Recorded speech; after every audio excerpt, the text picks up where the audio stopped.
5 militants of the outlawed Kurdistan Workers Party, PKK, were killed and 4 soldiers were injured in clashes in the eastern province of Ağrı on April 11, Turkish military said.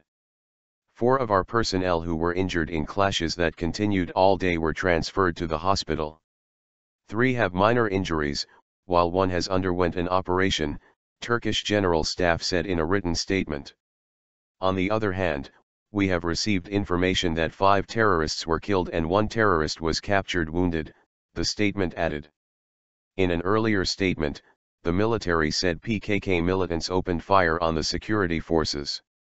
Upon intelligence that the separatist terror organization will organize an event named Spring Festival on April 11 to 12 in Yukarıtütek village near Diyadin district of Ağrı, and they will promote the separatist terror organization and pressure our citizens to vote for candidates they are supporting in the elections, a security force of 15 teams were sent to the area upon the orders of the Ağrı governor's office to ensure public order, Turkish General Staff said in a written statement. Separatist terror organization is a term used by the Turkish military to define the outlawed PKK. During the positioning in the region, members of the separatist terror organization members opened fire on our elements. The attack was promptly responded and 4 of our military personnel were injured in the first fire, the statement added. A reconnaissance plane, armed helicopters, and additional commando units have been dispatched to the area and the clashes are ongoing, the military said. President Recep Tayyip Erdogan condemned the attack on April 11, while also slamming the People's Democratic Party, HDP, accusing it of trying to gain votes over the PKK actions. Today, the separatist terror organization, which aims to dynamite the peace in our country, sabotage the solution process, attacked our security forces who serve to ensure the security of our nation.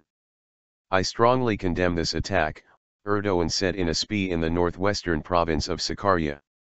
The clashes are ongoing, 25 terrorists are clashing with our security forces, he added.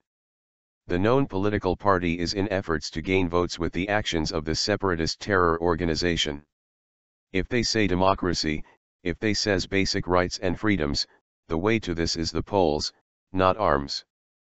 Prime Minister Ahmet Davutoglu said the necessary response is being given to the treacherous attack.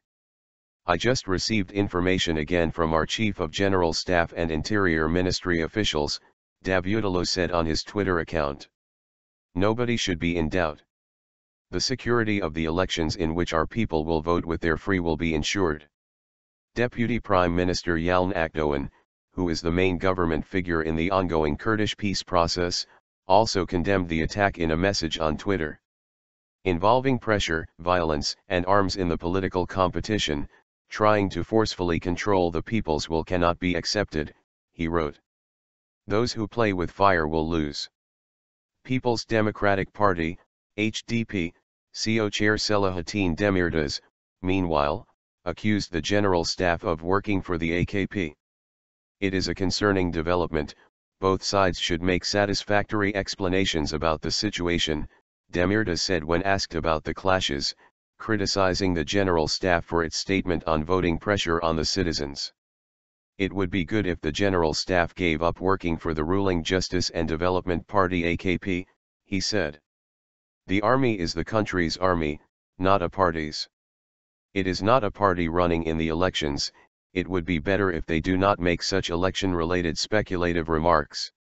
The clashes come 2 months before a general election on June 7 and amid a delicate ceasefire between the PKK and the Turkish military, which has held for over 2 years. Abdullah Öcalan, the jailed leader of the PKK, urged the outlawed group to convene an extraordinary Congress to end the 40-year-long armed struggle against Turkey in a letter read out during the Nevruz celebrations in the southeastern province of Diyarbakır on March 21. In his letter, Öcalan also stressed the need for a democratic solution to Turkey's Kurdish problem, arguing that the meaningless and merciless identity wars were the result of the neoliberal crisis caused by the imperialist capitalism and its local collaborators. He issued his first call on the PKK to declare a ceasefire during Nevruz in 2013, which was followed by a peace process involving negotiations between the government, the HDP, and Öcalan.